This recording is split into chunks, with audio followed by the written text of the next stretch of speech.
राहुल जी, मैं तो 40 साल से मोची का काम कर रहा हूं। सुनो, मैं वहां गया, वो जो उनका ट्रेनर था उसको मैं सिखा के आ गया।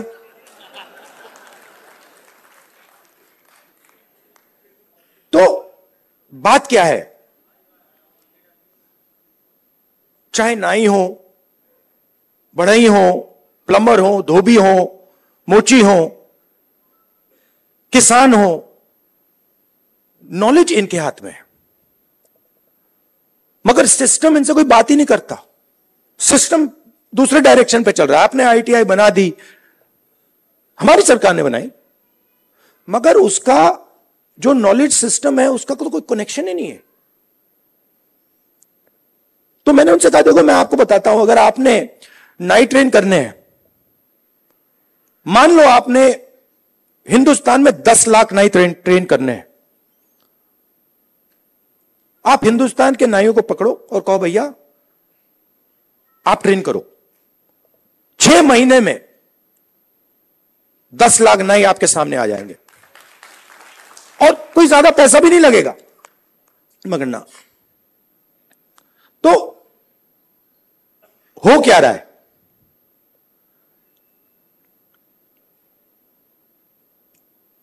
गाड़ी का इंजन होता है ना, उसमें सिलेंडर होते हैं। मोटरसाइकिल में कभी 1 सिलेंडर होता है, 2 सिलेंडर की होती है, ट्रक 8 सिलेंडर की, 10 सिलेंडर की होती है। हिंदुस्तान में मान लो, हिंदुस्तान के इंजन में 10 सिलेंडर है, काम सिर्फ 1 सिलेंडर कर रहा है। मतलब 90% लोग बाहर बैठे हुए हैं और देख रहे हैं, और उनके सिस्टम में कोई भागीदारी नहीं। उनके सिलेंडर में ना पेट्रोल मिलता है, ना मेंटेनेंस होती है, ना कोई चेकिंग होती है। 1 सिलेंडर छोटा सा टक टक टक टक टक टक टक टक चल रहा है। कह रहे हैं भैया दुनिया में, और कहते हैं भैया सुपर पावर बन जाएगा। कैसे सुपर पावर बन जाएगा? 90% लोग सिस्टम के बाहर बैठे हुए हैं, हुनर उनके हाथ में है, स्किल उनके हाथ में है, ज्ञान उनके हाथ में है, उनका कोई कनेक्शन ही नहीं है। तो इसीलिए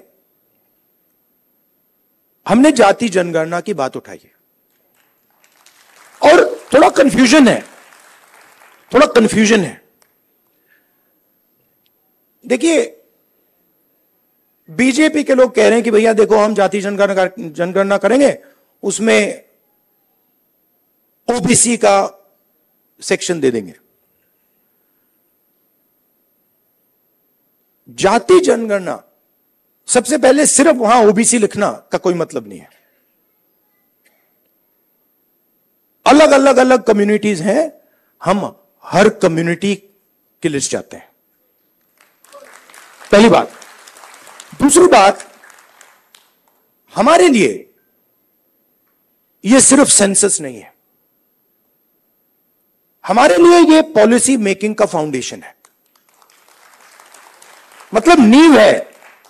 और हम सिर्फ जाति जनगणना की बात नहीं कर रहे हैं। मैं यहां क्लियरली कहना चाहता हूं, जाति जनगणना से सिर्फ आबादी पता लगेगी, वो बहुत जरूरी कदम है, क्योंकि भागीदारी से पहले आबादी के बारे में पता होना पड़ेगा, क्योंकि भागीदारी तक हम बिना आबादी के तो